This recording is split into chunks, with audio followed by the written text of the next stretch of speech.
Welcome back to the Arbitrage YouTube channel. In today's class, we are going to learn how to make this beautiful V-neck palazzo jumpsuit. It's a sleeveless jumpsuit and it has no waist joint. It's like a one-piece jumpsuit. You can see how free it is on the hem. It's a very simple tutorial and it's beginner friendly. If this is something you like to learn, kindly stay tuned to the end of this tutorial. Thank you.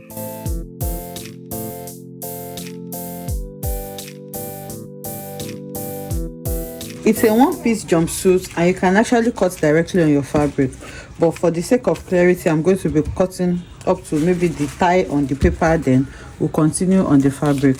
So the first thing you're going to do, it does not have a joining on the waistline. So the first thing I did is to measure allowance, just enough for your crotch extension. So I have 5 inches here. I'm not going to use up to 5 inches though, I just have it here. So this is where I'm going to be starting my measurements. So the first measurement I'm going to mark now is my round armhole measurement. Okay, whatever your armhole is, you're going to mark it. Mine, after my shoulder slope, is around 10 inches, but because it's sleeveless, I don't want it too open. I'm just going to do it at around 9 inches. So once you have that, you go ahead and mark your waistline. The waistline I'm working with is 17 inches. So this is like an A-line palazzo crotch, so it's not going to be fitted on the hip. You may not really need to mark your hip line, but you can have it in case you're done drafting and you want to be sure that you accommodate your hip. So you can just have your hip line measurement there, but you don't need it. So from there, for my crotch, normally I use 12 inches for my high waist crotch from this part. But because this is like a palazzo jumpsuit, like I said, I'm going to be adding 2 inches to it. So I'm going to mark it at 14 inches. So this is my crotch from my waistline. Okay, this is the waistline, this is the armhole line, and this new line here is my crotch depth. So I'm going to connect that as well. Like I said, you don't need your hip line, but if you must, you can add your hip line measurement as well. My hip length measurement is 26 inches, so I'll just mark it here so that by the time we are done, we can confirm our measurement. So once you have all of these measurements now, you can go ahead and mark your neck width and neck depth. The neck width I'm working with is 3 inches and the neck depth, it's a V neckline. So the neck depth I'm going to be working with for this is going to be 7 to 8 inches. So let me do 7.5, and then I'm going to take my slightly curved ruler and connect. So for my shoulder, the shoulder I'm working with is 8 inches. So from this line, I'm going to mark the 8 inches. I don't want it too long as well, so I'll just leave it at 7.5, and then I'm going to come down by 1 inch for my shoulder slope. So you're going to connect that to your neck width. Here I'm going to mark my bust divided by 4. The bust is 45 divided by 4 is going to give you around 11.25, but you don't want these too tight, so I'm going to add half an inch for his and 1 inch for seam allowance. So I'm adding extra 1.5. So if you want it freer than this, you can add 1 inch or 1.5 for your ease. So here I'm going to come to my waist. The waist I'm working with is 38. So 38 divided by 4 is going to give me, that should be 9.5. Okay, so now I'm going to mark the 9.5, and again I want to add extra 2 because I want the waist to be really free for ease. Then I'll add 1 inch for my seam allowance. Okay, so those are the 2 round measurements I need. So from here I'm going to just take it straight down in form of an A line. That was why I said you don't need your waist measurement. My paper is not long enough. We're going to do that when we get to our fabric. So let me just stop the side here and then work on the crotch. So here I'm going to come to this side now. This is my hip line and this is my crotch depth. So on the crotch depth area, you're going to extend this crotch line here. Okay, and then you mark your crotch extension. I have a detailed tutorial on how you can manipulate this measurement. If you don't have all of this measurement, how you can get it from your bust, waist and hip measurement, there's a tutorial on that, so you can watch that so that you will know how to calculate your crotch depth. Mine is 3 inches from this line, so I'm going to mark the 3 inches here, and then on this sharp corner here I'm going to come up by 1 inch, okay, and then I'm going to connect with my curved ruler, so that will form your crotch depth. Okay, so make sure you give a really nice connection, and then make sure it is not packing. So from here now I'm just going to take it straight down. So that is for the front. Because it's a palazzo jumpsuit, you can actually use the same crotch for both front and back, but if you want it to be different, all you just need to do for the back, you just extend this a little bit. So you can extend this by maybe 1.5 inches or between 1 to 2 inches, depending on how big the person is. So let's say I want to extend this by just 1 inch. Then on this crotch area as well, I'm going to extend that by 1.5 inches as well. Okay, I'm going to come out here by 1.5 inches. So this is going to have a zipper. So for the zipper allowance, I'm going to mark 1 inch here. I'm drafting both front and back together, so to wherever it is you want your zipper to stop, I'm going to mark extra 1 inch seam allowance for that, and then you're going to make it into a straight line.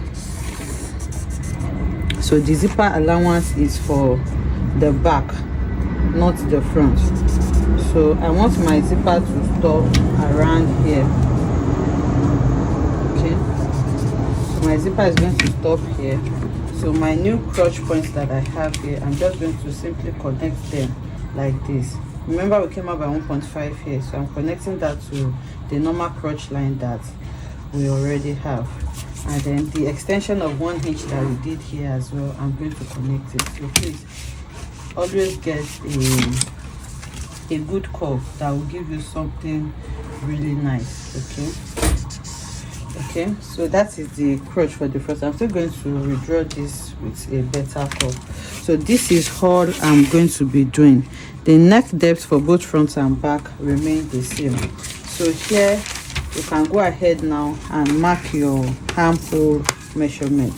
So here I'm going to repeat the shoulder line that I have here, and then I'm going to make that into a straight line. So once you do that, for the front you can just come in by 4 by half. You divide what you have on that line by 2, and then you come in by 1/2 inch. Then you're going to draw your armhole line. So I'm sure by now you understand how to do this.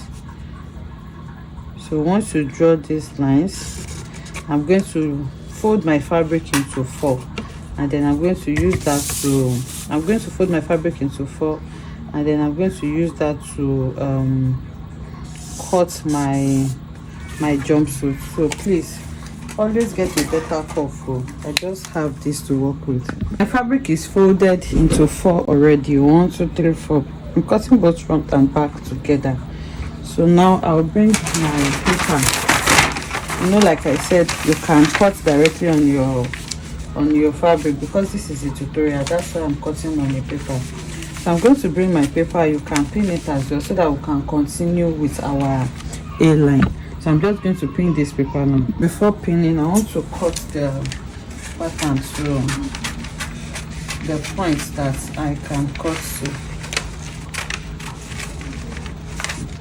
So we are going to cut the back first. When we are done cutting the back, I'm going to remove it and then recut my paper to the exact shape that I want for the front. Then we are going to cut out the front. Okay, so this is what we have. The crotch stops here, so I'm going to take out 1 inch. And like I said, you don't even have to draw your back curve separately. If you work with this same front crotch that you have, it will still work because it is not tightly fitted. It's an A-line. So I'm just going to maintain this same crotch that I have for both front and back. The only thing that will be different is the zipper allowance that I have there. So the crotch stops here. So this is what I have now. I'm going to cut the armhole area as well. and then just leave this side so that by the time I do the A-line you will not get confused. So this is my armhole. I'm using the same armhole for both the front and back. So now I'll pin this pattern now. For the crotch, it's just going to remain straight down. The only A-line effect that we're going to have is going to be on this side. So I've pinned this. My table is small, so please just watch what I'm doing carefully. You can see this is the crotch area. It's pinned, but the main focus right now is the side. So I want to create like an A-line. So from where my waist stops now, I will simply take my long ruler and then connect it all the way to the hem. The length is 60 inches and the length of this fabric is 60 inches, so I'm just going to make do with what I have. So my ruler cannot take it off, so I'll just use my tape rule to mark where the connections will go. So from here now, I'm going to connect to form the A-line. So you can see I'm connecting it. It's a very shaky fabric, so I'm just taking my time to do this. So basically what we are doing is an A-line shape. So the part of the paper that is going to be taken out, I will just simply take it out like this. So that was why I said you don't need your hip measurements, because the hip I'm working with here is 46 and that is 11.5. so you can see I have more than 11.5 here. So I'm just going to go ahead now and cut this out.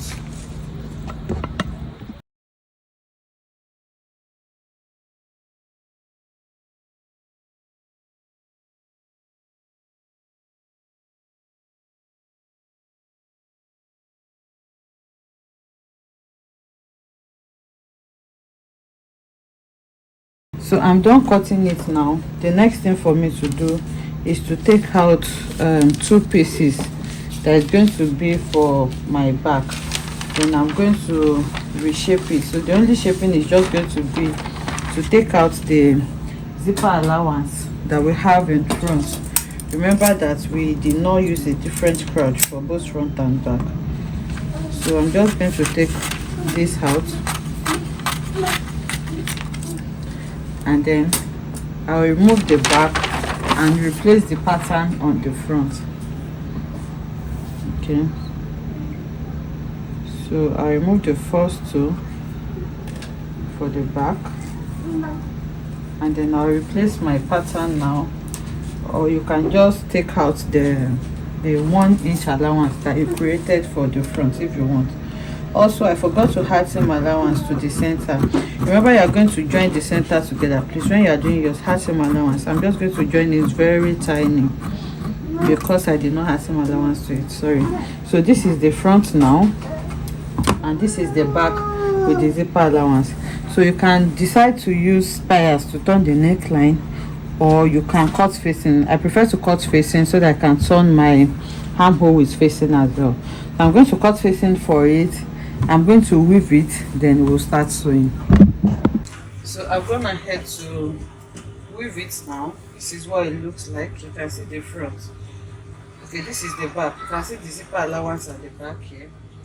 So you weave it. So after weaving it, all you just need to do, if you are not weaving it, you just go ahead and sew it. You place it right side facing right side. This is the two back, and then you go ahead and join it together. So for the back, I'm just going to use my pin to hold the zipper area till I'm ready to fix my zipper, or you can fix your zipper now as well. So I'll just measure 1 inch above where the zipper stops, 1 or 2 inches above where the zipper allowance stops, which is it, and then you're going to sew the crotch. Okay, you go ahead and sew your crotch. So that is for the back. For the front, you're going to join the front. For the front, I've gone ahead to join it. Remember, there's no zipper in front. So what I did was just to join it. Remember, I forgot to add zipper seam allowance. So I just sew it very tiny. You can see it's very tiny. I sew it very tiny, then I weaved it. So this is what the front looks like now. Okay, so this is what the front looks like now. So I'll go ahead and iron it very well. I'm going to iron it. So I'm going to be working with facing for mine. So I have cut my facing. I also with my facing. So I'm just going to place the facing on it and use this to turn it out.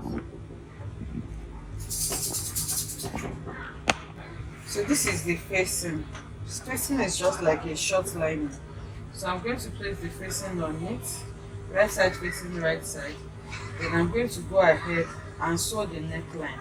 Okay, I'll sew the neckline, and then I'm also going to sew the armhole so that this facing will turn both the neckline and the armhole for me. And then I'll flip. I'll do the same thing for the back as well. Okay, it's very simple to sew.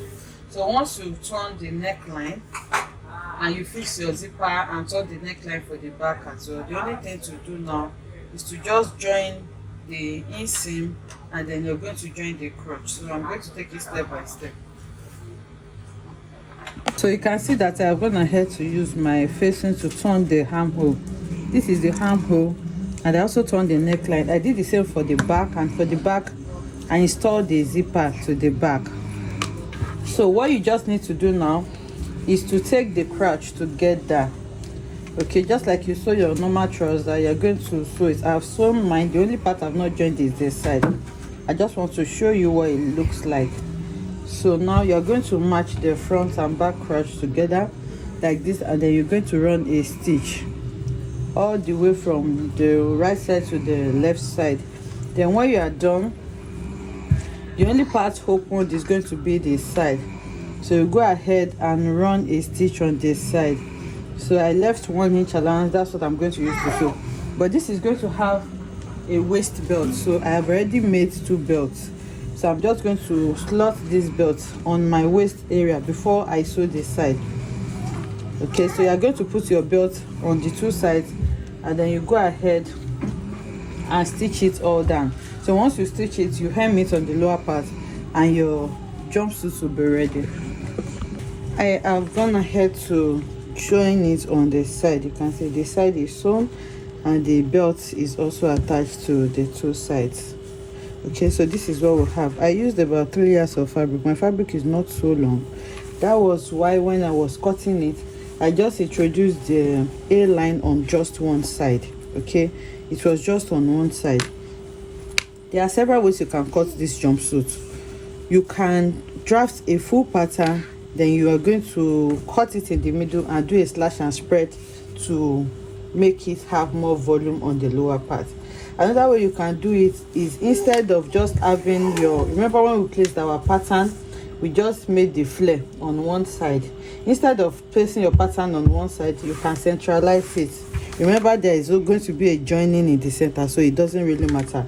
You can centralize it. That way you're going to have a flare on this side, and then you are going to flare out the crotch area as well. That is important if you don't want your flare, if you don't want this side to be too long, especially if your fabric is a wide fabric. If you're using maybe 4 yards, if you do the flare on one side, the flare will make this side longer than the straight part, which is here. Although if you do that, the way you can correct it is to just come up by maybe 5 inches and then connect again, just like we do for our normal flare. But I'm just showing you different ways you can introduce volume to it. You can do it the exact same way we did by just placing our pattern and then creating an A-line effect on the side. You can also place your pattern in a centralized form. You center it and then you create your flare on both sides and the crotch area. The last way you can do it is just to cut out your pattern and then do slash and spread to introduce volume. So this is what we have now. This is what it looks like on the front, and this is what the back looks like. I'm going to take it to the mannequin now so that we can see what it looks like. So this is what we have once you join the sides together. You can see how beautiful it is looking and how simple it is to make this. I hope you enjoyed making this beautiful tutorial with me. If you enjoyed this, let us know in the comment section. Like, comment and subscribe to our channel, and I'll see you in the next one. Bye.